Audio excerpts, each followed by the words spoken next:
Between the cool teacher and the strict teacher, which one actually helps students learn better? And I can promise you the answer is not what you think.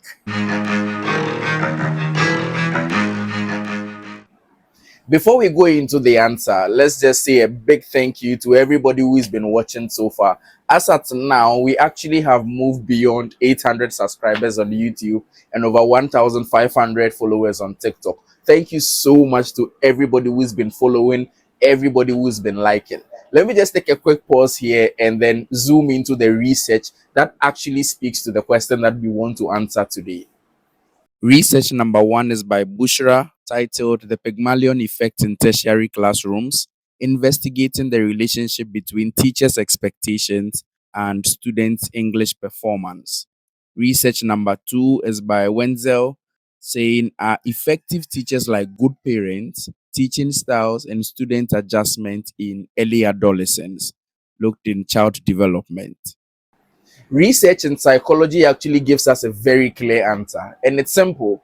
Students' performance is not shaped by how strict or how friendly a teacher is. It's actually shaped by the expectations that that teacher communicates to the students. And I'll explain how.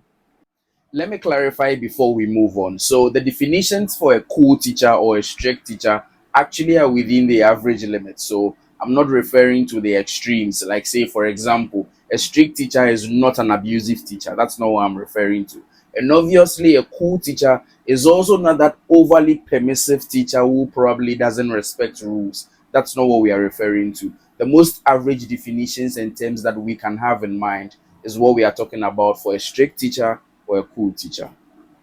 So let's dive back in. So, one thing we need to understand here is that we as teachers are constantly sending out psychological signals. Sometimes we don't even realize that we are. So, whether it's the way we speak, whether it's the way we respond, whether it's the way we assign tasks, sometimes even the way we receive criticism, whether it's from students, etc. All these things give the student one central message. And it's a big question. Does this teacher actually believe that I am capable, or do they not? So when students sense that the teacher genuinely believes in them, something powerful begins to happen. What happens here is that those students begin to internalize that belief. And once they internalize that belief, you probably will see these students become more confident, more motivated. Sometimes it even gets them that belief to be able to persist when things are that difficult, like whether it's a difficult topic or something related to that field. You see, it's not because the teacher is nice, but it's simply because that teacher expects competence from them and they believe that they can actually achieve those competencies. Now, let's talk about how high expectations also change the way teachers behave, because it's not just about students. So, teachers who have very high expectations tend to act quite differently, and it's very unique. What they do is that they begin to explain more deeply, they begin to ask far more engaging questions, they begin to give students more time to think, and every single feedback they will give these students, it's actually to push them to think even further. So, what these teachers are quietly communicating to these students here is that I know you are capable of doing more. And you'll be shocked at the response that comes from students. For them, you would realize that they would begin to engage far more deeply on what the teacher is teaching them or communicating to them. Let's look at how strict or cool actually tallies with expectations. Now, if a teacher is strict and there's very little expectations or the belief is not there, what you have is fear, not growth. And so, most likely, you would get students complying, but you would not get deep understanding. And so, what would happen within those spaces is that students would barely take any form of intellectual risks. They would comply, but the understanding is not there.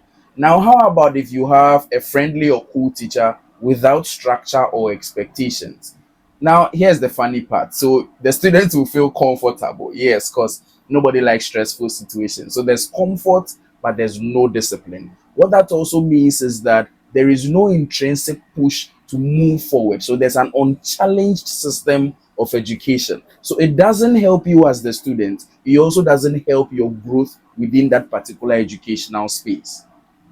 Let me pause here and quickly explain what the experts at EduGuard think is the best approach, especially in alignment with the research that I mentioned earlier. What we have observed is that the most effective teachers are neither harsh nor permissive. What they actually are is authoritative. So, as a teacher, it's best that you combine emotional support with actually very clear and high expectations. This is how your students would feel respected, but they also feel challenged. So at this point, I want to assume that it's clear that one teacher can motivate a student, and that same teacher can equally shut down another student. It's not the tone, it's actually the belief that is being communicated to that student. So, in all, I just want to say here that students would obviously not rise to strictness, and they also, according to research, don't rise to friendliness or how cool the teacher is. What they actually rise to is the expectations that are being communicated to that student. So, yeah, I'm hoping that you enjoy yourself as a teacher with this new information. And as a student, don't assume that teachers being strict is actually a bad thing. No, what you should be paying attention to are the cues they are communicating to you. I'm sure you'll continue to enjoy yourself.